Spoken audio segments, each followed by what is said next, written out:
Hello guys, welcome back our YouTube channel. Guys, ਅੱਜ ਦੇ ਜਿਹੜੇ ਕੁਐਸਚਨ ਤੁਹਾਡੇ ਵਾਸਤੇ ਅਸੀਂ ਲੈ ਕੇ ਆਏ ਹਾਂ, ਇਹ ਨੇ ਰਾਜ ਦੇ ਨੀਤੀ ਨਿਰਦੇਸ਼ਕ ਸਿਧਾਂਤ ਦੇ ਨਾਲ ਜੁੜੇ ਹੋਏ ਕੁਐਸਚਨ ਤੇ ਮੌਲਿਕ ਕਰਤੱਵ ਦੇ ਨਾਲ ਜੁੜੇ ਹੋਏ ਕੁਐਸਚਨ। ਤਾਂ ਮੈਂ ਤੁਹਾਨੂੰ ਥੋੜਾ ਜਿਹਾ ਬੇਸਿਕ ਇੱਕ ਵਾਰ ਦੱਸ ਦੇਣਾ ਵੀ ਡਾਇਰੈਕਟ ਪ੍ਰਿੰਸੀਪਲ ਸਟੇਟ ਪਾਲਿਸੀ ਕੀ ਨੇ, ਇਹਦਾ ਕਿੱਥੇ ਕਿੱਥੇ ਸਾਡੇ ਸੰਵਿਧਾਨ ਦੇ ਵਿੱਚ ਵਰਣਨ ਕੀਤਾ ਗਿਆ ਹੈ।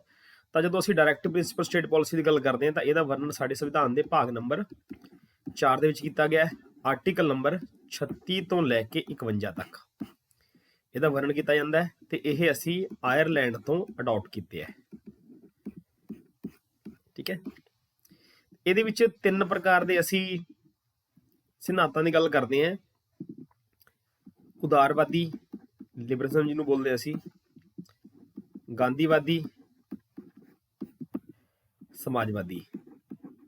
ਸਮਾਜਵਾਦੀ ਵਿਚਾਰਕ ਸਮਾਜ ਦੇ ਵਿੱਚ ਬਰਾਬਰਤਾ ਦੀ ਗੱਲ ਕਰਦੇ ਸੀਗੇ। ਉਦਾਰਵਾਦੀ ਜਿਹੜੇ ਵਿਚਾਰਕ ਸੀਗੇ ਜੌਨ ਲੌਕ ਰੂਸੋ ਵਰਗੇ, ਉਹ ਵਿਅਕਤੀ ਨੂੰ ਐਡਮ ਸਮਿਥ ਵਰਗੇ, ਉਹ ਵਿਅਕਤੀ ਨੂੰ ਵੱਧ ਤੋਂ ਵੱਧ ਸੁਤੰਤਰਤਾ ਦੇਣ ਦੀ ਗੱਲ ਕਰਦੇ ਸੀਗੇ। ਤੇ ਗਾਂਧੀ ਦੀ ਫਿਲਾਸਫੀ ਬਾਰੇ ਆਪਾਂ ਜਾਣਦੇ ਹਾਂ। ਠੀਕ ਹੈ, ਬਹੁਤ ਸਾਰੇ। ਤਾਂ ਇਹਨਾਂ ਤਿੰਨਾਂ ਥਿੰਕਰਸ ਦੇ ਜਾਂ ਇਹਨਾਂ ਤਿੰਨਾਂ ਜਿਹੜੇ ਵਿਚਾਰਕ ਸੀ ਕਾਫੀ ਵੱਡੀ ਗਿਣਤੀ ਦੇ ਵਿੱਚ ਸੀਗੇ। ਇਹਨਾਂ ਦੇ ਵਿਚਾਰਾਂ ਨੂੰ ਸਾਡੇ ਇਸ ਡਾਇਰੈਕਟਿਵ ਪ੍ਰਿੰਸੀਪਲ ਸਟੇਟ ਪਾਲਿਸੀ ਦੇ ਵਿੱਚ ਸ਼ਾਮਲ ਕੀਤਾ ਗਿਆ ਹੈਗਾ। ਹੁਣ ਅਗਲੀ ਗੱਲ ਜਿਹੜੀ ਇੰਪੋਰਟੈਂਟ ਉਹ ਹੈ ਇਹਦੇ ਵਿੱਚ ਵੀ, ਜਿਵੇਂ ਅਸੀਂ ਦੇਖਦੇ ਹਾਂ ਵੀ ਮੌਲਿਕ ਅਧਿਕਾਰਾਂ ਨੂੰ ਅਸੀਂ ਜੇ ਸਾਨੂੰ ਨਾ ਮਿਲਣ ਤਾਂ ਫਿਰ ਅਸੀਂ ਉਹਦੀ ਪ੍ਰਾਪਤੀ ਦੇ ਲਈ ਹਾਈ ਕੋਰਟ ਜਾਂ ਸੁਪਰੀਮ ਕੋਰਟ ਜਾ ਸਕਦੇ ਹਾਂ। ਪਰ ਇਹ ਰਾਜ ਦਾ ਇੱਕ ਫਰਜ਼ ਹੈ, ਰਾਜ ਦਾ ਇੱਕ ਕਰਤੱਵ ਹੈ। ਰਾਜ ਤੁਹਾਨੂੰ ਦੇਵੇ ਜਾਂ ਨਾ ਦੇਵੇ, ਰਾਜ ਆਪਣੀ ਸੁਵਿਧਾ ਦੇ ਅਨੁਸਾਰ ਤੁਹਾਨੂੰ ਇਹ ਪ੍ਰਦਾਨ ਕਰਦਾ ਹੁੰਦਾ ਹੈ। ਜਿਵੇਂ ਫੋਰ ਐਗਜ਼ਾਮਪਲ ਆਪਾਂ ਦੇਖ ਲੈਣੇ ਇਹਦੇ ਵਿੱਚ ਇੱਕ ਹੈਗਾ ਸ਼ਰਾਬਬੰਦੀ ਕਰਨੀ ਹੈ, ਨਸ਼ਿਆਂ ਦੇ ਉੱਪਰ ਰੋਕ ਲਾਣਾ ਹੈਗਾ। ਉਹ ਰਾਜ ਆਪਣੀ ਸੁਵਿਧਾ ਅਨੁਸਾਰ ਕਰੂਗਾ ਵੀ ਰਾਜ ਨੂੰ ਲੱਗਦਾ ਵੀ ਜੇ ਮੈਨੂੰ ਇਹਦਾ ਨੁਕਸਾਨ ਨਹੀਂ ਹੋ ਰਿਹਾ ਜਾਂ ਨੈਗੇਟਿਵ ਨਹੀਂ ਹੋ ਰਿਹਾ ਤਾਂ ਮੈਂ ਇਸ ਦੇ ਉੱਪਰ ਕੰਮ ਕਰੂੰਗਾ, ਅਦਰਵਾਈਜ਼ ਮੈਂ ਇਹਦੇ ਉੱਪਰ ਕੰਮ ਨਹੀਂ ਕਰੂੰਗਾ। ਠੀਕ ਹੈ, ਤੇ ਇਹ ਰਾਜ ਆਪਣੀ ਸੁਵਿਧਾ ਅਨੁਸਾਰ ਦਿੰਦਾ ਹੁੰਦਾ ਹੈ ਜਿੰਨੇ ਦਿੰਦਾ ਹੈ। ਠੀਕ ਹੈ, ਤੇ ਮੌਲਿਕ ਕਰਤੱਵਾਂ ਦੀ ਆਪਾਂ ਜੇ ਗੱਲ ਕਰਦੇ ਹਾਂ ਤਾਂ ਮੌਲਿਕ ਕਰਤੱਵ ਜਿਹੜੇ ਨੇ ਸਾਡੇ ਸੰਵਿਧਾਨ ਦੇ ਭਾਗ ਨੰਬਰ 4 ਇਹਦੇ ਵਿੱਚ ਸ਼ਾਮਲ ਕੀਤੇ ਗਏ ਨੇ, ਆਰਟੀਕਲ ਨੰਬਰ 51 ਇਹਦੇ ਵਿੱਚ ਸ਼ਾਮਲ ਕੀਤੇ ਗਏ ਨੇ। ਇਹ ਮੂਲ ਸੰਵਿਧਾਨ ਦੇ ਵਿੱਚ ਸਾਡੇ ਨਹੀਂ ਸੀਗੇ ਤੇ ਇਹਨੂੰ ਸ਼ਾਮਲ ਕੀਤਾ ਗਿਆ ਸੀ 42 ਅਮੈਂਡਮੈਂਟ ਜਿਹੜੀ ਸਾਡੀ 1976 ਦੇ ਵਿੱਚ ਹੋਈ ਹੈ, ਇਹਦੇ ਤਹਿਤ ਇਹਨੂੰ ਸ਼ਾਮਲ ਕੀਤਾ ਗਿਆ ਹੈਗਾ। ਸਵਰਨ ਸਿੰਘ ਕਮੇਟੀ ਦੀ ਸਿਫਾਰਿਸ਼ ਤੇ ਇਹਨੂੰ ਸ਼ਾਮਲ ਕੀਤਾ ਸੀ। ਇੱਕ ਮੇਰੀ ਵੀਡੀਓ ਵੀ ਹੈਗੀ, ਤੁਸੀਂ ਦੇਖ ਸਕਦੇ ਹੋ, ਮੌਲਿਕ ਕਰਤੱਵਾਂ ਬਾਰੇ ਕੰਪਲੀਟ ਵੀਡੀਓ ਹੈ ਇੱਕ। ਤੇ ਹੁਣ ਜਿਹੜੇ ਸਵਰਨ ਸਿੰਘ ਕਮੇਟੀ ਦੀ ਸਿਫਾਰਿਸ਼ ਤੇ ਲਾਗੂ ਹੋਏ ਸੀਗੇ, ਸ਼ਾਮਲ ਕੀਤੇ ਗਏ ਸੀ, ਉਹ ਸੀਗੇ 10, ਪਰ ਹੁਣ ਸਾਡੇ ਵਰਤਮਾਨ ਦੇ ਵਿੱਚ ਕਿੰਨੇ ਨੇ? 11 ਨੇ। ਜਿਹੜਾ ਇਹ 11ਵਾਂ ਸਾਡਾ ਮੌਲਿਕ ਕਰਤੱਵ ਸ਼ਾਮਲ ਕੀਤਾ ਗਿਆ ਸੀ ਤਾਂ ਇਹ ਸੀ ਜੀ 86 ਅਮੈਂਡਮੈਂਟ ਦੇ ਤਹਿਤ ਇਹਨੂੰ ਸ਼ਾਮਲ ਕੀਤਾ ਸੀ ਅਸੀਂ। ਉਹ ਸੀ 6 ਤੋਂ ਲੈ ਕੇ ਜਿਹੜੇ 14 ਸਾਲ ਦੇ ਬੱਚੇ ਨੇ ਉਹਨਾਂ ਲਈ ਫ੍ਰੀ ਐਂਡ ਕੰਪਲਸਰੀ ਐਜੂਕੇਸ਼ਨ ਦੀ ਗੱਲ ਕੀਤੀ ਜਾਂਦੀ ਸੀ, ਮੁਫਤ ਅਤੇ ਜ਼ਰੂਰੀ ਸਿੱਖਿਆ ਦੀ। ਤਾਂ ਇਹ ਕੁਝ ਬੇਸਿਕ ਜਾਣਕਾਰੀ ਸੀ ਡਾਇਰੈਕਟਿਵ ਪ੍ਰਿੰਸੀਪਲ ਸਟੇਟ ਪਾਲਿਸੀ ਬਾਰੇ ਤੇ ਮੌਲਿਕ ਕਰਤੱਵਾਂ ਬਾਰੇ। ਹੁਣ ਆਪਾਂ ਦੇਖਦੇ ਹਾਂ ਇਹਦੇ ਆਏ ਹੋਏ ਕੁਐਸਚਨਸ। ਫਸਟ ਕੁਐਸਚਨ ਹੈ, ਰਾਜ ਦੇ ਨੀਤੀ ਨਿਰਦੇਸ਼ਕ ਸਿਧਾਂਤਾਂ ਨੂੰ ਆਸਾਨ ਅਧਿਐਨ ਦੇ ਲਈ ਹੇਠ ਲਿਖੇ ਵਿੱਚੋਂ ਕਿਸ ਭਾਗ ਵਿੱਚ ਵੰਡਿਆ ਜਾ ਸਕਦਾ ਹੈ?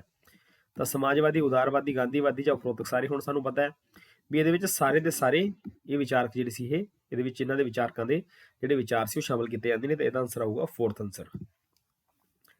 ਕਲਿਆਣਕਾਰੀ ਰਾਜ ਦਾ ਉਦੇਸ਼ ਕੀ ਹੈ? ਵੱਧ ਤੋਂ ਵੱਧ ਲੋਕਾਂ ਦੀ ਭਲਾਈ ਨੂੰ ਯਕੀਨੀ ਬਣਾਉਣਾ ਹੈ, ਕਮਜ਼ੋਰ ਵਰਗਾਂ ਦੀ ਭਲਾਈ ਦਾ ਪ੍ਰਬੰਧ ਕਰਨਾ ਹੈ, ਨਾਗਰਿਕਾਂ ਨੂੰ ਸਿਹਤ ਸਹੂਲਤਾਂ ਪ੍ਰਦਾਨ ਕਰਨਾ ਹੈ, ਜਾਂ ਇਹਨਾਂ ਵਿੱਚੋਂ ਕੋਈ ਨਹੀਂ। ਠੀਕ ਹੈ, ਹੁਣ ਦੇਖੋ ਕਲਿਆਣਕਾਰੀ ਦਾ ਜਿਹੜਾ ਰਾਜ ਦਾ ਜਿਹੜਾ ਉਦੇਸ਼ ਹੈਗਾ ਤਾਂ ਇਹ ਕੀ ਹੈ? ਇਹ ਕਹਿੰਦਾ ਵੀ ਵੱਧ ਤੋਂ ਵੱਧ ਗਿਣਤੀ ਦੇ ਵਿੱਚ ਅਸੀਂ ਆਪਣੇ ਲੋਕਾਂ ਨੂੰ, ਚਾਹੇ ਉਹ ਕਿਸੇ ਵੀ ਕੈਟਾਗਰੀ ਦੇ ਨੇ, ਚਾਹੇ ਉਹਨਾਂ ਨੂੰ ਸਿਹਤ ਸਹੂਲਤਾਂ ਪ੍ਰਦਾਨ ਕਰਨਾ ਨੇ, ਚਾਹੇ ਕਮਜ਼ੋਰ ਵਰਗਾਂ ਦੀ ਭਲਾਈ ਲਈ ਕੰਮ ਕਰਨੇ ਨੇ, ਮਤਲਬ ਵੱਧ ਤੋਂ ਵੱਧ ਗਿਣਤੀ ਦੀ ਭਲਾਈ ਨੂੰ ਕੀ ਕਰਨਾ, ਯਕੀਨੀ ਬਣਾਉਣਾ ਹੈ ਵੀ ਅਸੀਂ ਕਿਸ ਲੈਵਲ ਤੇ ਆਪਣੇ ਨਾਗਰਿਕਾਂ ਨੂੰ ਸਹੂਲਤਾਂ ਦੇ ਸਕਦੇ ਹਾਂ। ਥਰਡ ਕੁਐਸਚਨ ਹੈ, ਰਾਜ ਦੇ ਨੀਤੀ ਨਿਰਦੇਸ਼ਕ ਸਿਧਾਂਤਾਂ ਨੂੰ ਭਾਰਤੀ ਸੰਵਿਧਾਨ ਵਿੱਚ ਸ਼ਾਮਲ ਕੀਤੇ ਜਾਣ ਦਾ ਉਦੇਸ਼ ਹੈ? ਰਾਜਨੀਤਿਕ ਲੋਕਤੰਤਰ ਦੀ ਸਥਾਪਨਾ ਕਰਨਾ ਹੈ, ਸਮਾਜਿਕ ਲੋਕਤੰਤਰ ਦੀ ਸਥਾਪਨਾ ਕਰਨਾ ਹੈ, ਗਾਂਧੀਵਾਦੀ ਲੋਕਤੰਤਰ ਦੀ ਸਥਾਪਨਾ ਕਰਨਾ ਹੈ, ਆਰਥਿਕ ਸਮਾਜਿਕ ਲੋਕਤੰਤਰ ਦੀ ਸਥਾਪਨਾ ਕਰਨਾ ਹੈ। ਤਾਂ ਇਹਦਾ ਜਿਹੜਾ ਡਾਇਰੈਕਟਿਵ ਪ੍ਰਿੰਸੀਪਲ ਸਟੇਟ ਪਾਲਿਸੀ ਦਾ ਜਿਹੜਾ ਮੇਨ ਉਦੇਸ਼ ਹੈਗਾ ਤਾਂ ਇਹ ਆਰਥਿਕ ਅਤੇ ਸਮਾਜਿਕ ਲੋਕਤੰਤਰ ਦੀ ਸਟੈਬਲਿਸ਼ਮੈਂਟ ਕਰਨਾ ਹੈਗਾ। ਇਹਦਾ ਵਰਣਨ ਆਪਾਂ ਦੇਖਾਂਗੇ ਕਿਹੜੇ ਕਿਹੜੇ ਆਰਟੀਕਲ ਦੇ ਤਹਿਤ ਕੀਤਾ ਜਾਂਦਾ ਹੈ। ਇਹਦਾ ਆਨਸਰ ਆਊਗਾ ਜੀ 4th ਨੰਬਰ ਕੁਐਸਚਨ ਹੈ, ਭਾਰਤ ਦੇ ਸੰਵਿਧਾਨ ਦੇ ਵਿੱਚ ਬਰਾਬਰ ਕੰਮ ਲਈ ਬਰਾਬਰ ਤਨਖਾਹ ਨੂੰ ਯਕੀਨੀ ਬਣਾਇਆ ਹੈ। ਉਹ ਸਾਡਾ ਮੌਲਿਕ ਅਧਿਕਾਰ ਹੈ, ਡਾਇਰੈਕਟਿਵ ਪ੍ਰਿੰਸੀਪਲ ਸਟੇਟ ਪਾਲਿਸੀ ਦੇ ਸਿਧਾਂਤਾਂ ਦਾ ਅੰਗ ਹੈ, ਮੌਲਿਕ ਕਰਤੱਵ ਹੈ, ਜਾਂ ਫਿਰ ਉਹ ਆਰਥਿਕ ਅਧਿਕਾਰ ਹੈ ਸਾਡਾ? ਹੁਣ ਦੇਖੋ ਜਿਹੜਾ ਬਰਾਬਰ ਕੰਮ ਦੇ ਬਰਾਬਰ ਤਨਖਾਹ ਦਾ ਜਿਹੜਾ ਆਇਆ ਸੀ ਤਾਂ ਉਹ ਜਿਹੜਾ ਇਹ ਫੈਸਲਾ ਆਇਆ ਸੀ ਸੁਪਰੀਮ ਕੋਰਟ ਵੱਲੋਂ ਵੀ ਆ ਚੁੱਕਿਆ ਫੈਸਲਾ ਹੈ, ਤਾਂ ਇਹ ਡਾਇਰੈਕਟਿਵ ਪ੍ਰਿੰਸੀਪਲ ਸਟੇਟ ਪਾਲਿਸੀ ਦਾ ਟੌਪਿਕ ਮੰਨਿਆ ਜਾਂਦਾ ਹੈ।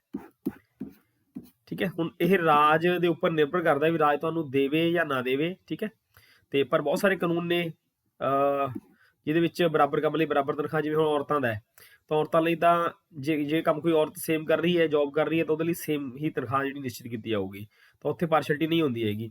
ਪਰ ਬਹੁਤ ਸਾਰੇ ਕੇਸ ਹੋਏ ਨੇ ਉਹਦੇ ਵਿੱਚ ਸੁਪਰੀਮ ਕੋਰਟ ਨੇ ਕਲੀਅਰ ਕੀਤਾ ਹੈਗਾ ਵੀ ਇਹ ਡਾਇਰੈਕਟਿਵ ਪ੍ਰਿੰਸੀਪਲ ਸਟੇਟ ਪਾਲਿਸੀ ਦਾ ਹੀ ਟੌਪਿਕ ਹੈਗਾ ਇਹਦੇ ਵਿੱਚ।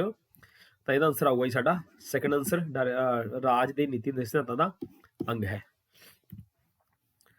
5th ਨੰਬਰ ਕੁਐਸਚਨ ਦੇਖਦੇ ਹਾਂ, ਰਾਜ ਦੇ ਨੀਤੀ ਨਿਰਦੇਸ਼ਕ ਸਿਧਾਂਤਾਂ ਦੇ ਹੇਠ ਲਿਖੇ ਲੇਖਾਂ ਵਿੱਚੋਂ ਕਿਹੜਾ ਇੱਕ ਅੰਤਰਰਾਸ਼ਟਰੀ ਸ਼ਾਂਤੀ ਅਤੇ ਸੁਰੱਖਿਆ ਦੇ ਪ੍ਰਚਾਰ ਨਾਲ ਸੰਬੰਧਿਤ ਹੈ? ਆਰਟੀਕਲ 51, 48A, 43A ਜਾਂ 41A। ਤਾਂ ਆਰਟੀਕਲ ਨੰਬਰ 50 ਜਿਹੜਾ 1 ਹੈਗਾ, ਇਹਦੇ ਤਹਿਤ ਅੰਤਰਰਾਸ਼ਟਰੀ ਸ਼ਾਂਤੀ ਅਤੇ ਸੁਰੱਖਿਆ ਦੇ ਯਤਨ ਕੋਈ ਵੀ ਸਟੇਟ ਜਿਹੜੀ ਕਰੇਗੀ, ਠੀਕ ਹੈ, ਤੇ ਆਪਣੇ ਅੰਤਰਰਾਸ਼ਟਰੀ ਸੰਬੰਧਾਂ ਨੂੰ ਕੀ ਕਰੇਗੀ? ਮਜ਼ਬੂਤ ਕਰੇਗੀ। 6 ਕੁਐਸਚਨ ਕਹਿ ਰਿਹਾ ਹੈ, ਭਾਰਤੀ ਸੰਵਿਧਾਨ ਦੇ ਕਿੰਨੇ ਅਨੁਛੇਦਾਂ ਵਿੱਚ ਰਾਜ ਦੇ ਨੀਤੀ ਨਿਰਦੇਸ਼ਕ ਸਿਧਾਂਤਾਂ ਜਿਹਦਾ ਜ਼ਿਕਰ ਹੈ? ਤਾਂ ਸਾਨੂੰ ਪਤਾ ਵੀ ਕਿੰਨੇ ਤੋਂ ਕਿੰਨੇ ਆਰਟੀਕਲ ਦੇ ਵਿੱਚ ਇਹਦਾ ਪ੍ਰਬੰਧ ਕੀਤਾ ਜਾਂਦਾ ਹੈ। 36 ਤੋਂ 51 ਹੈ, 36 ਤੋਂ 52 ਹੈ, 36 ਤੋਂ 53 ਹੈ, 36 ਤੋਂ 54 ਹੈ। ਤਾਂ ਇਹਦਾ ਆਨਸਰ ਆਊਗਾ, ਸਾਨੂੰ ਪਤਾ ਹੈ ਵੀ ਆਨਸਰ ਇਹਦਾ 36 ਤੋਂ 51 ਤੱਕ ਬਣਦਾ ਹੈਗਾ। 36 ਤੋਂ ਲੈ ਕੇ 51 ਤੱਕ ਭਾਗ ਨੰਬਰ 4 ਦੇ ਵਿੱਚ ਡਾਇਰੈਕਟਿਵ ਪ੍ਰਿੰਸੀਪਲ ਸਟੇਟ ਪਾਲਿਸੀ ਜਿਹੜੀ ਹੈ ਉਹਦਾ ਵਰਣਨ ਕੀਤਾ ਗਿਆ ਹੈਗਾ। 7 ਨੰਬਰ ਕੁਐਸਚਨ ਦੇਖਦੇ ਹਾਂ, ਭਾਰਤੀ ਸੰਵਿਧਾਨ ਨਾਗਰਿਕਾਂ ਦੇ ਲਈ ਆਰਥਿਕ ਨਿਆਂ ਕਿਸ ਮਾਧਿਅਮ ਨਾਲ ਸੁਨਿਸ਼ਚਿਤ ਕਰਦਾ ਹੈ? ਤਾਂ ਹੁਣ ਦੇਖੋ ਸਾਡੇ ਆਰਥਿਕ ਨਿਆਂ ਦਾ ਵਰਣਨ ਸਾਡੇ ਡਾਇਰੈਕਟਿਵ ਪ੍ਰਿੰਸੀਪਲ ਸਟੇਟ ਪਾਲਿਸੀ ਵਿੱਚ ਦਿੱਤਾ ਗਿਆ ਹੈਗਾ ਤੇ ਪ੍ਰਸਤਾਵਨਾ ਦੇ ਅੰਦਰ ਵੀ ਦਿੱਤਾ ਗਿਆ ਹੈਗਾ। ਤਾਂ ਦੋਨੇ ਜਗ੍ਹਾ ਦੇ ਉੱਪਰ ਦਾ ਆਨਸਰ ਜਿਹੜਾ ਦਿੱਤਾ ਗਿਆ ਹੈਗਾ, ਪਰ ਸੁਨਿਸ਼ਚਿਤ ਕੀਤਾ ਜਾਂਦਾ ਹੈਗਾ ਕਿ ਕਿਉਂਕਿ ਜਿਹੜੀ ਸਾਡੀ ਪ੍ਰਸਤਾਵਨਾ ਉੱਥੇ ਵੀ ਹੈ ਇਹ, ਤੇ ਡਾਇਰੈਕਟਿਵ ਪ੍ਰਿੰਸੀਪਲ ਸਟੇਟ ਪਾਲਿਸੀ ਦੇ ਅੰਦਰ ਵੀ ਆਉਂਦਾ ਹੈ। ਇੱਥੇ 3 ਪ੍ਰਕਾਰ ਦੇ ਨਿਆਂ ਦੀ ਗੱਲ ਕੀਤੀ ਗਈ ਹੈ, ਠੀਕ ਹੈ ਜੀ। ਤੇ ਡਾਇਰੈਕਟਿਵ ਪ੍ਰਿੰਸੀਪਲ ਸਟੇਟ ਪਾਲਿਸੀ ਦੇ ਵਿੱਚ ਜਿਹੜਾ ਮੇਨ ਹੈਗਾ ਉਹ ਹੈਗਾ ਸਮਾਜਿਕ ਅਤੇ ਆਰਥਿਕ ਨਿਆਂ। ਸਮਾਜਿਕ ਅਤੇ ਆਰਥਿਕ ਨਿਆਂ ਇੱਥੇ ਇਹਦੀ ਗੱਲ ਕੀਤੀ ਜਾਂਦੀ ਹੈ। ਤਾਂ ਹੁਣ ਇਹਦੇ ਅਕੋਰਡਿੰਗ ਆਨਸਰ ਜਿਹੜਾ ਬਣਦਾ ਹੈਗਾ ਉਹ ਸਾਡਾ 4th ਬਣੂਗਾ ਇੱਥੇ, ਠੀਕ ਹੈ। ਇਹਦਾ ਆਨਸਰ ਬਣੂਗਾ 4th, ਕਿਸ ਦੇ ਤਹਿਤ ਇਹਨਾਂ ਨੂੰ ਸਾਡੇ ਜਿਹੜੇ ਨਾਗਰਿਕ ਨੇ ਉਹਨਾਂ ਨੂੰ ਆਰਥਿਕ ਨਿਆਂ ਦਾ ਜਿਹੜਾ ਸੁਨਿਸ਼ਚਿਤ ਕੀਤਾ ਜਾਂਦਾ ਹੈਗਾ। ਸਟੇਟ ਦੀ ਇਹ ਜ਼ਿੰਮੇਵਾਰੀ ਹੈ ਵੀ ਉਹਨਾਂ ਨੂੰ ਆਰਥਿਕ ਜਿਹੜਾ ਨਿਆਂ ਉਹ ਉਪਲਬਧ ਕਰਾਵੇ। 8th ਨੰਬਰ ਕੁਐਸਚਨ, ਜੇਕਰ ਸਰਕਾਰ ਦੁਆਰਾ ਡਾਇਰੈਕਟਿਵ ਪ੍ਰਿੰਸੀਪਲ ਸਟੇਟ ਪਾਲਿਸੀ ਦੇ ਸਿਧਾਂਤ ਲਾਗੂ ਨਹੀਂ ਕੀਤੇ ਜਾਂਦੇ ਤਾਂ ਇੱਕ ਨਾਗਰਿਕ ਹੇਠ ਲਿਖਿਆਂ ਵਿੱਚ ਕਿਸ ਦੇ ਕੋਲ ਜਾ ਸਕਦਾ ਹੈ? ਹਾਈ ਕੋਰਟ ਕੋਲੇ, ਸੁਪਰੀਮ ਕੋਰਟ ਕੋਲੇ, ਰਾਸ਼ਟਰੀ ਮਨੁੱਖੀ ਅਧਿਕਾਰ ਕਮਿਸ਼ਨ ਕੋਲੇ, ਇਹਨਾਂ ਵਿੱਚੋਂ ਕੋਈ ਨਹੀਂ। ਤਾਂ ਦੇਖੋ ਜਿਹੜੇ ਸਾਡੇ ਡਾਇਰੈਕਟਿਵ ਪ੍ਰਿੰਸੀਪਲ ਸਟੇਟ ਪਾਲਿਸੀ ਹੈ ਇਹ ਵਾਦਯੋਗ ਨਹੀਂ ਹੈਗੇ। ਵਾਦਯੋਗ ਮਤਲਬ ਵੀ ਤੁਸੀਂ ਇਹਦੇ ਆਧਾਰ ਦੇ ਉੱਪਰ ਸੁਪਰੀਮ ਕੋਰਟ ਜਾਂ ਹਾਈ ਕੋਰਟ ਨਹੀਂ ਜਾ ਸਕਦੇ ਹੈਗੇ, ਕਿਉਂਕਿ ਇਹ ਰਾਜਾਂ ਦਾ ਇੱਕ ਫਰਜ਼ ਹੈ, ਕਰਤੱਵ ਹੈ ਉਹਨਾਂ ਦਾ ਵੀ ਉਹ ਇਸ ਨੂੰ ਇੰਪਲੀਮੈਂਟ ਕਰਨ ਜਾਂ ਨਾ ਕਰਨ। ਕਿਉਂਕਿ ਸਾਡੇ ਸੰਵਿਧਾਨ ਦਾ ਮੂਲ ਉਦੇਸ਼ ਕੀ ਹੈ? ਡਾਇਰੈਕਟਿਵ ਪ੍ਰਿੰਸੀਪਲ ਸਟੇਟ ਪਾਲਿਸੀ ਦਾ ਮੂਲ ਉਦੇਸ਼ ਕੀ ਹੈ? ਵੀ ਅਸੀਂ ਕਲਿਆਣਕਾਰੀ ਰਾਜ ਦੀ ਸਥਾਪਨਾ ਕਰਨੀ ਹੈ।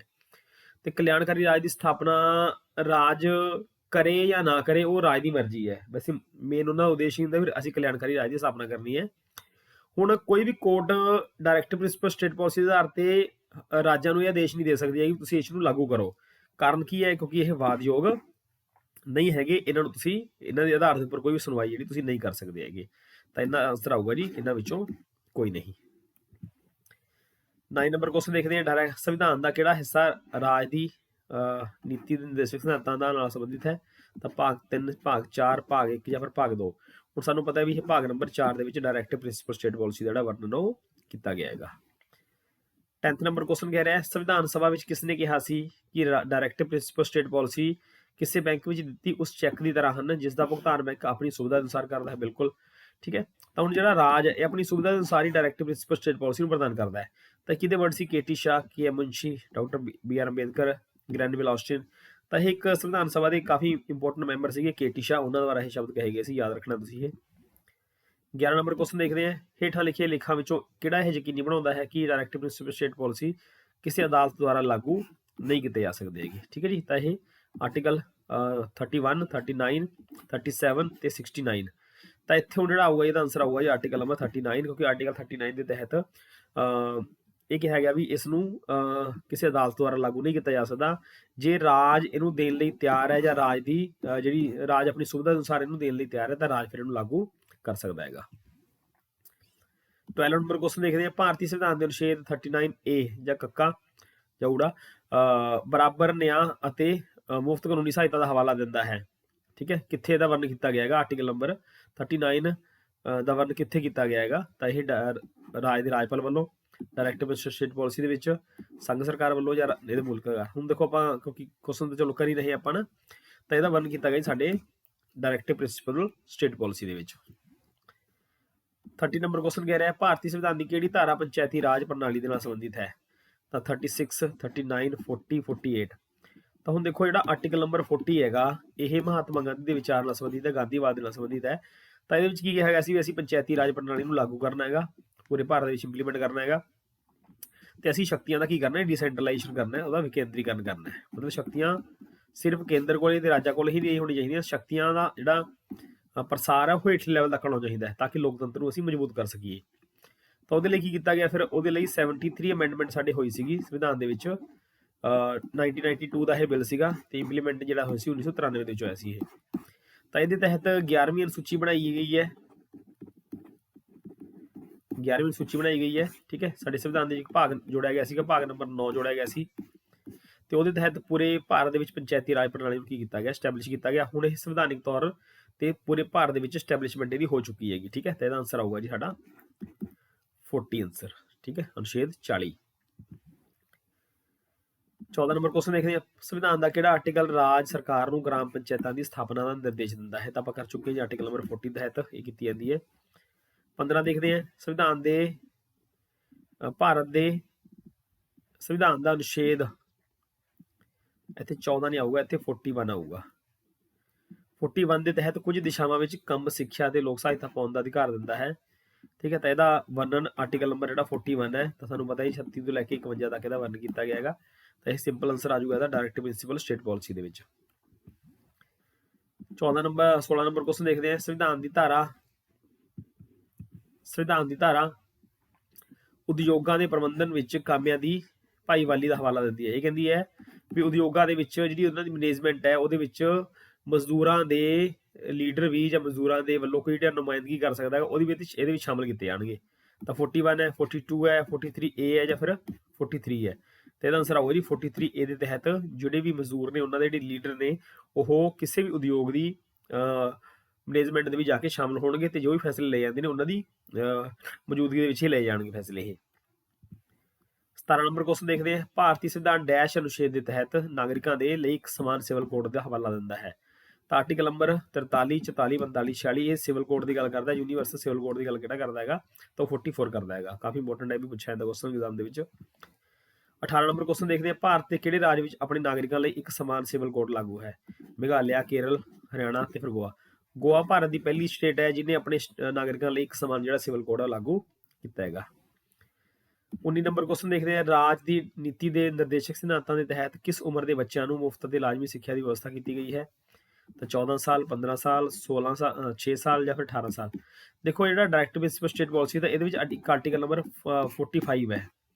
ਆਰਟੀਕਲ 45 ਦੇ ਵਿੱਚ ਪਹਿਲਾਂ ਤਾਂ ਸੀਗਾ ਵੀ 6 ਤੋਂ ਲੈ ਕੇ 14 ਸਾਲ ਦੇ ਬੱਚਿਆਂ ਲਈ ਮੁਫਤ ਤੇ ਜ਼ਰੂਰੀ ਸਿੱਖਿਆ, ਪਰ ਹੁਣ ਇਹਨੂੰ 86 ਅਮੈਂਡਮੈਂਟ ਦੇ ਤਹਿਤ ਕੀ ਕੀਤਾ ਗਿਆ ਸੀ, ਇਹਨੂੰ ਅਸੀਂ ਆਰਟੀਕਲ ਨੰਬਰ 21A ਦੇ ਵਿੱਚ ਲਿਆ ਕੇ ਇਹਨੂੰ ਅਸੀਂ ਮੌਲਿਕ ਅਧਿਕਾਰ ਬਣਾਤਾ। ਹੁਣ ਜਦੋਂ ਇਹ ਚੀਜ਼ ਮੌਲਿਕ ਅਧਿਕਾਰ ਹੀ ਬਣ ਚੁੱਕੀ ਹੈ ਤਾਂ ਹਰ ਬੱਚੇ ਨੂੰ ਇਹ ਮਿਲਣ ਲਈ ਜ਼ਰੂਰੀ ਹੋ ਜਾਊਗਾ। ਪਰ ਆਰਟੀਕਲ ਨੰਬਰ ਜਿਹੜਾ 45 ਸੀਗਾ ਤਾਂ ਉਹਦੇ ਵਿੱਚ ਕੀ ਕਰ ਦਿੱਤੀ ਕਿ ਸ਼ੋਧ ਕਰ ਦਿੱਤੀ ਕਿ ਉਹਦੇ ਵਿੱਚ ਅਸੀਂ 0 ਤੋਂ ਲੈ ਕੇ 6 ਸਾਲ ਦੇ ਬੱਚੇ ਕਰਤੇ। ਤਾਂ ਹੁਣ ਇੱਥੇ ਆਊਗਾ ਜੀ ਇਹਦਾ ਆਨਸਰ 6 ਸਾਲ। 20 ਨੰਬਰ ਕੁਐਸਚਨ ਦੇਖਦੇ ਹਾਂ, ਭਾਰਤੀ ਸੰਵਿਧਾਨ ਦੇ ਕਿਸ ਭਾਗ ਵਿੱਚ ਕਾਰਜਪਾਲਿਕਾ ਨੂੰ ਨਿਆਂਪਾਲਿਕਾ ਤੋਂ ਅਲੱਗ ਕੀਤਾ ਗਿਆ ਹੈ? ਤਾਂ ਸਾਡੇ ਸੰਵਿਧਾਨ ਦੇ ਆਰਟੀਕਲ ਨੰਬਰ 50 ਹੈਗਾ, 50 ਆਰਟੀਕਲ ਹੈ। 50 ਆਰਟੀਕਲ ਦੇ ਤਹਿਤ ਜਿਹੜੀ ਨਿਆਂਪਾਲਿਕਾ ਹੋਊਗੀ ਕਾਰਜਪਾਲਿਕਾ ਤੋਂ ਕੀ ਕੀਤੀ ਜਾਵੇਗੀ, ਵੱਖ ਕੀਤੀ ਜਾਵੇਗੀ। ਕਾਰਜਪਾਲਿਕਾ ਨਿਆਂਪਾਲਿਕਾ ਦੇ ਮਾਮਲੇ 'ਚ ਇੰਟਰਫੇਅਰ ਨਹੀਂ ਕਰਦੀ ਤੇ ਨਿਆਂਪਾਲਿਕਾ ਕਾਰਜਪਾਲਿਕਾ ਦੇ ਮਾਮਲੇ 'ਚ ਇੰਟਰਫੇਅਰ ਨਹੀਂ ਕਰੇਗੀ। ਪ੍ਰਸਤਾਵਨਾ ਦੇ ਵਿੱਚ ਹੈ, ਮੂਲ ਅਧਿਕਾਰਾਂ ਦੇ ਵਿੱਚ ਹੈ, ਜਾਂ ਡਾਇਰੈਕਟ ਪ੍ਰਿੰਸੀਪਲ ਸਟੇਟ ਪਾਲਿਸੀ ਦੇ ਵਿੱਚ ਹੈ, ਜਾਂ ਫਿਰ 7ਵੀਂ ਅਨੁਸੂਚੀ ਦੇ ਵਿੱਚ ਹੈ। ਠੀਕ ਹੈ, ਹੁਣ ਸਾਨੂੰ ਪਤਾ ਵੀ 7ਵੀਂ ਅਨੁਸੂਚੀ ਦੇ ਵਿੱਚ ਕੀ ਹੈ, ਸ਼ਕਤੀਆਂ ਦੀ ਵੰਡ ਕੀਤੀ ਗਈ ਹੈ। ਠੀਕ ਹੈ, ਤੇ ਇਹਦਾ ਆਨਸਰ ਆਊਗਾ ਜੀ ਡਾਇਰੈਕਟ ਪ੍ਰਿੰਸੀਪਲ ਸਟੇਟ ਪਾਲਿਸੀ, ਜਿਹਦੇ ਤਹਿਤ ਕਾਰਜਪਾਲਿਕਾ ਨੂੰ ਨਿਆਂਪਾਲਿਕਾ ਤੋਂ ਅਲੱਗ ਕੀਤਾ ਗਿਆ ਹੈਗਾ। ਨੈਕਸਟ ਕੁਐਸਚਨ ਦੇਖਦੇ ਹਾਂ, 21 ਨੰਬਰ ਕੁਐਸਚਨ, ਭਾਰਤ ਦੇ ਸੰਵਿਧਾਨ ਦਾ ਕਿਹੜਾ ਅਨੁਛੇਦ ਭਾਰਤ ਨੂੰ ਕਲਿਆਣਕਾਰੀ ਰਾਜ ਘੋਸ਼ਿਤ ਕਰਨ ਦੇ ਨਾਲ ਸੰਬੰਧਿਤ ਹੈ? ਤਾਂ 99, 39, 59 ਜਾਂ ਫਿਰ 69। ਤਾਂ ਆਰਟੀਕਲ ਨੰਬਰ 39 ਦੇ ਤਹਿਤ ਭਾਰਤ ਨੂੰ ਕਲਿਆਣਕਾਰੀ ਰਾਜ ਜਿਹੜਾ ਘੋਸ਼ਿਤ ਕੀਤਾ ਜਾਵੇਗਾ ਜੀ। 22 ਨੰਬਰ ਕੁਐਸਚਨ ਦੇਖਦੇ ਹਾਂ, ਭਾਰਤੀ ਸੰਵਿਧਾਨ ਵਿੱਚ ਮੌਲਿਕ ਕਰਤੱਵ ਨੂੰ ਕਿਸ ਦੀ ਸਿਫਾਰਿਸ਼ ਤੇ ਸ਼ਾਮਿਲ ਕੀਤਾ ਗਿਆ ਸੀ? ਹੁਣ ਜਿਹੜੇ ਮੌਲਿਕ ਕਰਤੱਵ ਨੇ ਇਹ ਆਪਾਂ ਪਹਿਲਾਂ ਗੱਲ ਕਰ ਚੁੱਕੇ ਹਾਂ ਵੀ ਇਹਦਾ ਵਰਣਨ ਸਾਡੇ ਸੰਵਿਧਾਨ ਦੇ ਆਰਟੀਕਲ ਨੰਬਰ 51A ਦੇ ਵਿੱਚ ਹੈ ਤੇ ਆਰਟੀਕਲ ਨੰਬਰ 51A ਦੇ ਵਿੱਚ ਹੈ ਤੇ ਭਾਗ ਨੰਬਰ 4A ਦੇ ਵਿੱਚ ਹੈ, 4A ਦੇ ਵਿੱਚ ਹੈ। ਤਾਂ ਇੱਕ ਕਮੇਟੀ ਬਣੀ ਸੀ, ਕਿਹੜੀ ਸੀ? ਬਲਵੰਤ ਰਾਏ ਮਹਿਤਾ ਕਮੇਟੀ। ਇਹਦਾ ਪੰਚਾਇਤੀ ਰਾਜ ਸੰਬੰਧੀ ਆਇੰਗਰ committee, Swaran Singh committee, Thakkar committee. ਤਾਂ ਸਵਰਨ ਸਿੰਘ ਕਮੇਟੀ ਦੀ ਸਿਫਾਰਿਸ਼ ਦੇ ਉੱਪਰ ਮੌਲਿਕ ਕਰਤੱਵਾਂ ਨੂੰ ਸਾਡੇ ਸੰਵਿਧਾਨ ਦੇ ਵਿੱਚ ਸ਼ਾਮਲ ਕੀਤਾ ਗਿਆ ਸੀ। ਕਿਹੜੀ ਕਿਹੜੀ ਅਮੈਂਡਮੈਂਟ ਹੋਈਆਂ ਨੇ ਉਹ ਆਪਾਂ ਅੱਗੇ ਦੇਖਦੇ ਹਾਂ। 23 ਨੰਬਰ ਕੁਐਸਚਨ ਕਹਿ ਰਿਹਾ ਭਾਰਤੀ ਸੰਵਿਧਾਨ ਦੇ ਭਾਗ 4 ਊੜਾ ਜਾਂ 4A ਵਿੱਚ ਹੇਠ ਲਿਖੇ ਤੱਤਾਂ ਵਿੱਚੋਂ ਕਿਸ ਦਾ ਜ਼ਿਕਰ ਨਹੀਂ ਹੈ। ਰਾਸ਼ਟਰੀ ਝੰਡੇ ਦਾ ਸਨਮਾਨ ਕਰਨਾ ਬਿਲਕੁਲ ਕਰਾਂਗੇ ਜੀ ਅਸੀਂ। ਭਾਰਤ ਦੇ ਸਾਰੇ ਲੋਕਾਂ ਵਿੱਚ ਭਾਈਚਾਰਕ ਸਾਂਝ ਦੀ ਭਾਵਨਾ ਨੂੰ ਪੈਦਾ ਕਰਨਾ, ਹਾਂ ਕਰਨਾ ਚਾਹੀਦਾ ਜੀ। ਆਪਣੇ ਮਾਤਾ ਪਿਤਾ ਤੇ ਗੁਰੂਆਂ ਦਾ ਆਦਰ ਕਰਨਾ, ਆਪਣੇ ਸਾਂਝੇ ਸੱਭਿਆਚਾਰ ਦੀ ਕੀਮਤੀ ਵਿਰਾਸਤ ਦੀ ਰਾਖੀ ਕਰਨੀ, ਇਹ ਵੀ ਆਊਗਾ ਇਹਦੇ, ਇੱਥੇ ਇਹਦਾ ਨਹੀਂ ਆਊਗਾ, ਠੀਕ ਹੈ ਜੀ। ਆਪਣੇ ਮਾਤਾ ਪਿਤਾ ਦੇ ਗੁਰੂਆਂ ਦਾ ਆਦਰ ਕਰਨਾ, ਇਹਦਾ ਵਰਣਨ ਸਾਡੇ ਸੰਵਿਧਾਨ ਦੇ ਭਾਗ ਨੰਬਰ 4 ਇਹ ਸਾਡੇ ਮੌਲਿਕ ਕਰਤੱਵਾਂ ਦੇ ਵਿੱਚ ਨਹੀਂ ਕੀਤਾ ਗਿਆ ਹੈਗਾ। ਮਤਲਬ ਵੈਸੇ ਸਾਨੂੰ ਕਰਨਾ ਚਾਹੀਦਾ ਪਰ ਇਹਦਾ ਵਰਣਨ ਉੱਥੇ ਨਹੀਂ ਕੀਤਾ ਗਿਆ ਹੈਗਾ। 24 ਨੰਬਰ ਕਹਿ ਰਿਹਾ ਹੈ ਭਾਰਤੀ ਸੰਵਿਧਾਨ ਵਿੱਚ ਮੌਲਿਕ ਅਧਿਕਾਰਾਂ ਨੂੰ ਸ਼ਾਮਲ ਕੀਤਾ ਗਿਆ ਸੀ। ਕਦੋਂ ਸ਼ਾਮਲ ਕੀਤਾ? ਇੱਥੇ ਆਊਗਾ ਮੌਲਿਕ ਅਧਿਕਾਰ ਨਹੀਂ, ਇੱਥੇ ਮੌਲਿਕ ਕਰਤੱਵ ਆਊਗਾ। ਮੌਲਿਕ ਕਰਤੱਵਾਂ ਨੂੰ ਸ਼ਾਮਲ ਕੀਤਾ ਗਿਆ ਸੀਗਾ ਕਿਉਂਕਿ ਮੌਲਿਕ ਅਧਿਕਾਰ ਤਾਂ ਸਾਡੇ ਮਤਲਬ ਮੂਲ ਸੰਵਿਧਾਨ ਦੇ ਵਿੱਚ ਹੀ ਸ਼ਾਮਲ ਸੀਗੇ। ਮੌਲਿਕ ਅਧਿਕਾਰ ਕਰਤੱਵਾਂ ਨੂੰ ਬਾਅਦ ਦੇ ਵਿੱਚ ਸ਼ਾਮਲ ਕੀਤਾ ਗਿਆ। ਤਾਂ 40 ਅਮੈਂਡਮੈਂਟ, 42 ਅਮੈਂਡਮੈਂਟ, 43 ਅਮੈਂਡਮੈਂਟ, 44 ਅਮੈਂਡਮੈਂਟ, ਇਹਦਾ ਆਨਸਰ ਆਊਗਾ ਜੀ 42 ਅਮੈਂਡਮੈਂਟ, ਜਿਹੜੀ ਕਿ 1976 ਦੇ ਵਿੱਚ ਹੋਈ ਹੈ ਇੰਦਰਾ ਗਾਂਧੀ ਸਰਕਾਰ ਦੇ ਟਾਈਮ ਦੇ ਵਿੱਚ। ਤਾਂ ਉਸ ਟਾਈਮ ਇਹਨੂੰ ਸ਼ਾਮਲ ਕੀਤਾ ਗਿਆ ਸੀ। ਇਹ ਅਸੀਂ USSR ਤੋਂ ਅਡਾਪਟ ਕੀਤੀ ਹੈ, USSR ਤੋਂ ਇਹਨੂੰ ਅਸੀਂ ਲਿਆ ਹੈਗਾ। 25 ਨੰਬਰ ਕੁਐਸਚਨ ਦੇਖਦੇ ਹਾਂ ਭਾਰਤੀ ਸੰਵਿਧਾਨ ਵਿੱਚ ਕਿੰਨੇ ਮੌਲਿਕ ਕਰਤੱਵ ਹਨ। ਤਾਂ 9 ਨੇ, 11 ਨੇ, 10, 12 ਨੇ ਜਾਂ ਫਿਰ 20 ਨੇਗੇ। ਤਾਂ ਇਹਦਾ ਆਨਸਰ ਆਊਗਾ ਜੀ 11 ਨੇ। ਜਦੋਂ ਸਾਡਾ 1976 ਦੇ ਵਿੱਚ ਅਮੈਂਡਮੈਂਟ ਹੋ ਕੇ 42 ਅਮੈਂਡਮੈਂਟ ਜਿਹੜੀ ਹੋਈ ਸੀਗੀ ਉਹਦੇ ਤਹਿਤ ਪਹਿਲਾਂ ਇਹਨੂੰ 10 ਸੀਗੇ, ਫਿਰ ਹੁਣ ਅੱਜ ਕੱਲ੍ਹ 11 ਨੇ। ਆਪਾਂ ਗੱਲ ਕਰ ਚੁੱਕੇ ਹਾਂ ਵੀ 86 ਅਮੈਂਡਮੈਂਟ ਜਿਹੜੀ ਹੋਈ ਸੀ ਇਹਦੇ ਤਹਿਤ 6 ਤੋਂ ਲੈ ਕੇ 14 ਸਾਲ ਦੇ ਬੱਚੇ ਨੇਗੇ, ਤਾਂ ਉਹਨਾਂ ਨੂੰ ਇਹਦੇ ਵਿੱਚ ਸ਼ਾਮਲ ਕੀਤਾ ਗਿਆ ਵੀ ਮਾਤਾ ਪਿਤਾ ਦੇ ਗਾਰਡੀਅਨ ਦਾ ਫਰਜ਼ ਬਣਦਾ ਵੀ ਆਪਣੇ ਬੱਚਿਆਂ ਨੂੰ ਐਜੂਕੇਸ਼ਨ ਪ੍ਰੋਵਾਈਡ ਕਰਾਉਣ। ਉਹ 26 ਨੰਬਰ ਕੁਐਸਚਨ ਦੇਖਦੇ ਹਾਂ ਸੰਵਿਧਾਨ ਵਿੱਚ ਬੁਨਿਆਦੀ ਫਰਜ਼ ਮਤਲਬ ਕਦੋਂ ਸ਼ਾਮਲ ਕੀਤੇ ਗਏ ਸੀ। ਇਹੀ ਮੌਲਿਕ ਕਰਤੱਵ ਜਾਂ ਫਿਰ ਬੁਨਿਆਦੀ ਫਰਜ਼ ਨੇ। ਤਾਂ 1975, 1976, 78 ਤੇ 79। ਤੇ ਇਹਦਾ ਆਨਸਰ ਆਊਗਾ ਜੀ 42 ਅਮੈਂਡਮੈਂਟ ਜਿਹੜੀ ਅਸੀਂ ਕੀਤੀ ਸੀਗੀ ਸੰਵਿਧਾਨ ਦੇ ਵਿੱਚ, ਤਾਂ ਉਹਦੇ ਤਹਿਤ 1976 ਦੇ ਵਿੱਚ ਇਹਨੂੰ ਸ਼ਾਮਲ ਕੀਤਾ ਗਿਆ ਸੀ। ਮੌਲਿਕ ਕਰਤੱਵਾਂ ਨੂੰ ਸਾਡੇ ਸ਼ਾਮਲ ਕੀਤਾ ਗਿਆ, ਫੰਡਾਮੈਂਟਲ ਡਿਊਟੀਜ਼ ਨੂੰ ਸ਼ਾਮਲ ਕੀਤਾ ਗਿਆ ਇਹਦੇ ਵਿੱਚ। 27 ਨੰਬਰ ਕੁਐਸਚਨ ਦੇਖਦੇ ਹਾਂ ਭਾਰਤ ਦੇ ਹਰੇਕ ਨਾਗਰਿਕ ਦਾ ਕਰਤੱਵ ਹੋਵੇਗਾ ਕੁਦਰਤੀ ਵਾਤਾਵਰਣ ਦੀ ਰੱਖਿਆ ਕਰਨਾ ਅਤੇ ਸੁਧਾਰ ਕਰਨਾ। ਉਪਰੋਕਤ ਕਥਨ ਭਾਰਤੀ ਸੰਵਿਧਾਨ ਦੇ ਕਿਸ ਅਨੁਛੇਦ ਦੇ ਵਿੱਚ ਦੱਸਿਆ ਗਿਆ ਹੈ। ਠੀਕ ਹੈ, ਤੇ ਇਹ ਹਰੇਕ ਨਾਗਰਿਕ ਦਾ, ਦੇਖੋ ਨਾਗਰਿਕ ਦਾ ਜਿਹੜਾ ਕਰਤੱਵ ਹੈ ਨਾ, ਤਾਂ ਉਹਦਾ ਵਰਣਨ ਸਾਡੇ ਸੰਵਿਧਾਨ ਦੇ ਮੌਲਿਕ ਕਰਤੱਵਾਂ ਦੇ ਵਿੱਚ ਹੀ ਕੀਤਾ ਗਿਆ। ਤਾਂ ਉਹਦਾ ਮੌਲਿਕ ਕਰਤੱਵਾਂ ਦਾ ਵਰਣਨ ਸਾਨੂੰ ਪਤਾ ਕਿਹੜੇ ਆਰਟੀਕਲ ਦੇ ਵਿੱਚ ਕੀਤਾ ਗਿਆ। ਤਾਂ ਆਰਟੀਕਲ 21, ਆਰਟੀਕਲ ਨੰਬਰ 48 A ਦੇ ਵਿੱਚ, ਜਾਂ ਆਰਟੀਕਲ ਨੰਬਰ 51 A ਦੇ ਵਿੱਚ, ਜਾਂ ਫਿਰ ਆਰਟੀਕਲ ਨੰਬਰ 56 ਦੇ ਵਿੱਚ। ਤਾਂ ਇਹਦਾ ਆਨਸਰ ਦੇਖੋ ਦੋ ਤਾਂ ਬਣ ਹੀ ਨਹੀਂ ਸਕਦੇ ਹੈਗੇ ਇੱਥੇ। ਹੁਣ ਇਹਦਾ ਆਨਸਰ ਜਾਂ ਤਾਂ 2 ਆਊਗਾ ਜਾਂ 3 ਆਊਗਾ। ਹੁਣ ਅਸੀਂ ਕਿਵੇਂ ਪਤਾ ਕਰੀਏ ਵੀ ਇਹ, ਕਿਉਂਕਿ ਜਿਹੜਾ 51 ਹੈ ਤੁਹਾਨੂੰ ਪਤਾ ਹੈ ਵੀ ਇਹ ਰਾਜ ਦਾ ਫਰਜ਼ ਹੈ ਜਾਂ ਰਾਜ ਦਾ ਕਰਤੱਵ ਹੈ। ਡਾਇਰੈਕਟਿਵ ਪ੍ਰਿੰਸੀਪਲ ਸਟੇਟ ਪਾਲਿਸੀ ਦਾ ਵਰਣਨ ਕੀਤਾ ਗਿਆ, ਉਹ ਕੀਤਾ ਗਿਆ ਸਾਡੇ 48 ਊੜਾ ਦੇ ਵਿੱਚ। ਠੀਕ ਹੈ, ਤੇ ਉਹਦੇ ਤਹਿਤ ਇਹ ਰਾਜ ਦਾ ਫਰਜ਼ ਹੋਊਗਾ ਵੀ ਉਹ ਆਪਣੇ ਵਾਤਾਵਰਨ ਦੀ ਰੱਖਿਆ ਕਰੇ, ਜੰਗਲੀ ਜੀਵਾਂ ਦੀ ਰੱਖਿਆ ਕਰੇ। ਹੁਣ ਇਹਨੇ ਗੱਲ ਕੀ ਕੀਤੀ ਹੈ, ਨਾਗਰਿਕਾਂ ਦਾ ਕਰਤੱਵ। ਤਾਂ ਨਾਗਰਿਕਾਂ ਦਾ ਜਿਹੜਾ ਕਰਤੱਵ ਹੈ ਸਾਨੂੰ ਪਤਾ ਜੀ ਉਹ ਆਰਟੀਕਲ ਨੰਬਰ ਸਾਡੇ 51 A ਦੇ ਵਿੱਚ ਇਹਦਾ ਵਰਣਨ ਕੀਤਾ ਗਿਆ ਹੈਗਾ। ਠੀਕ ਹੈ, ਭਾਗ ਨੰਬਰ 4 A ਦੇ ਵਿੱਚ ਇਹਦਾ ਵਰਣਨ ਕੀਤਾ ਗਿਆ ਹੈਗਾ। 28 ਨੰਬਰ ਕਿਸ ਸੰਵਿਧਾਨਿਕ ਸ਼ੋਧ ਦੇ ਤਹਿਤ ਨਾਗਰਿਕਾਂ ਦੇ 10 ਬੁਨਿਆਦੀ ਫਰਜ਼ ਹਨ। ਇਹ ਵੀ ਸਿੰਪਲ ਹੀ ਆਪਾਂ ਗੱਲ ਕਰ ਚੁੱਕੇ ਪਹਿਲਾਂ। ਤਾਂ 42 ਇਹਦਾ ਆਨਸਰ ਆਊਗਾ। 42 ਦੇ ਤਹਿਤ ਇਹਦਾ ਵਰਣਨ ਸਾਡੇ ਸੰਵਿਧਾਨ ਦੇ ਵਿੱਚ ਕੀਤਾ ਗਿਆ ਹੈਗਾ। 29 ਨੰਬਰ ਕੁਐਸਚਨ ਦੇਖਦੇ ਹਾਂ ਭਾਰਤੀ ਸੰਵਿਧਾਨ ਦੇ ਹੇਠ ਲਿਖੇ ਅਨੁਛੇਦਾਂ ਵਿੱਚੋਂ ਕਿਹੜਾ ਮੌਲਿਕ ਕਰਤੱਵਾਂ ਦਾ ਵਾਅਦਾ ਕਰਦਾ ਹੈ। ਠੀਕ ਹੈ, ਤਾਂ ਮੌਲਿਕ ਕਰਤੱਵਾਂ ਦਾ ਵਰਣਨ ਸਾਨੂੰ ਪਤਾ ਲੱਗ ਚੁੱਕਿਆ ਵੀ ਕਿਹੜੇ ਆਰਟੀਕਲ ਦੇ ਵਿੱਚ, ਸਾਡੇ ਆਰਟੀਕਲ ਨੰਬਰ 51 A ਦੇ ਤਹਿਤ ਇਹਦਾ ਵਰਣਨ ਜਿਹੜਾ ਸੀ ਸਾਡੇ ਸੰਵਿਧਾਨ ਦੇ ਵਿੱਚ ਕੀਤਾ ਗਿਆ ਹੈਗਾ। 30 ਨੰਬਰ ਕੁਐਸਚਨ ਦੇਖਦੇ ਹਾਂ ਹੇਠ ਲਿਖੇ ਵਿੱਚੋਂ ਕਿਹੜਾ ਇੱਕ ਮੌਲਿਕ ਕਰਤੱਵ ਨਹੀਂ ਹੈ। ਰਾਸ਼ਟਰੀ ਗੀਤ ਦਾ ਸਨਮਾਨ ਕਰਨਾ ਹੈ, ਬਿਲਕੁਲ ਕਰਨਾ ਹੈ। ਠੀਕ ਹੈ, ਰਾਸ਼ਟਰੀ ਸੰਪਤੀ ਦਾ ਬਚਾਓ ਕਰਨਾ ਹੈ, ਰਾਸ਼ਟਰੀ ਮਹੱਤਵ ਦੇ ਸਥਾਨਾਂ ਅਤੇ ਸਮਾਰਕਾਂ ਦੀ ਰੱਖਿਆ ਕਰਨੀ ਹੈ, ਕੁਦਰਤੀ ਵਾਤਾਵਰਨ ਦੀ ਰੱਖਿਆ ਅਤੇ ਸੰਭਾਲ ਕਰਨੀ ਹੈ। ਠੀਕ ਹੈ, ਤੇ ਇਹਦਾ ਆਨਸਰ ਆਊਗਾ ਜੀ ਸਾਡਾ ਰਾਸ਼ਟਰੀ ਮਹੱਤਵ ਦੇ ਸਥਾਨਾਂ ਅਤੇ ਸਮਾਰਕਾਂ ਦੀ ਰੱਖਿਆ ਕਰਨੀ ਹੈ। ਇਹ ਆਰਟੀਕਲ ਨੰਬਰ 49 ਦੇ ਤਹਿਤ ਰਾਜ ਦਾ ਇੱਕ ਫਰਜ਼ ਬਣਾਇਆ ਜਾਂਦਾ ਹੈ। ਪਰ ਮੈਂ ਇੱਥੇ ਥੋੜਾ ਜਿਹਾ ਤੁਹਾਨੂੰ ਇੱਕ ਤਰੁੱਟੀ ਦੂਰ ਕਰਦਾ। ਇੱਥੇ ਰਾਸ਼ਟਰੀ ਗੀਤ ਇੱਥੇ ਆਨਸਰ ਨਹੀਂ ਆਊਗਾ, ਇੱਥੇ ਰਾਸ਼ਟਰੀ ਗਾਣ ਆਊਗਾ ਇੱਥੇ।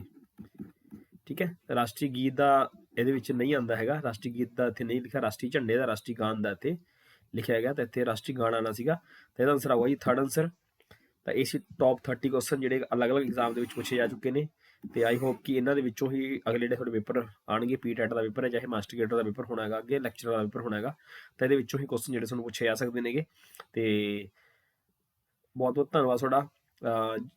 ਤਾਂ ਜੇ ਤੁਹਾਨੂੰ ਅੱਜ ਦੀ ਵੀਡੀਓ ਪਸੰਦ ਆਉਂਦੀ ਤਾਂ ਪਲੀਜ਼ ਇਹਨੂੰ ਲਾਈਕ ਕਰਿਓ, ਸ਼ੇਅਰ ਕਰਿਓ, ਕਮੈਂਟ ਕਰਕੇ ਦੱਸਿਓ ਸਾਨੂੰ ਅੱਜ ਦੀ ਵੀਡੀਓ ਕਿਸ ਤਰ੍ਹਾਂ ਦੀ ਲੱਗੀ ਹੈ। ਤੇ ਜੇ ਸਾਡੇ ਚੈਨਲ ਦੇ ਉੱਪਰ ਤੁਸੀਂ ਨਵੇਂ ਆਏ ਹੋ ਤਾਂ ਪਲੀਜ਼ ਸਾਡੇ ਚੈਨਲ ਨੂੰ ਸਬਸਕ੍ਰਾਈਬ ਕਰਿਓ, ਇਹਨੂੰ ਵੱਧ ਤੋਂ ਵੱਧ ਸ਼ੇਅਰ ਕਰਨ ਦੀ ਕੋਸ਼ਿਸ਼ ਕਰੋ ਤਾਂ ਕਿ ਕਿਸੇ ਹੋਰ ਨੂੰ ਫਾਇਦਾ ਮਿਲ ਸਕੇ। ਅਸੀਂ ਤੁਹਾਡੇ ਲਈ ਇਸ ਤਰ੍ਹਾਂ ਦੀ ਵੀਡੀਓ ਬਣਾਉਂਦੇ ਰਹਾਂਗੇ ਹੋਰ। ਮਿਲਦੇ ਆ ਫਿਰ ਇੱਕ ਨਵੀਂ ਵੀਡੀਓ ਦੇ ਨਾਲ, ਤਦ ਤੱਕ ਲਈ ਥੈਂਕ ਯੂ, ਬਾਏ।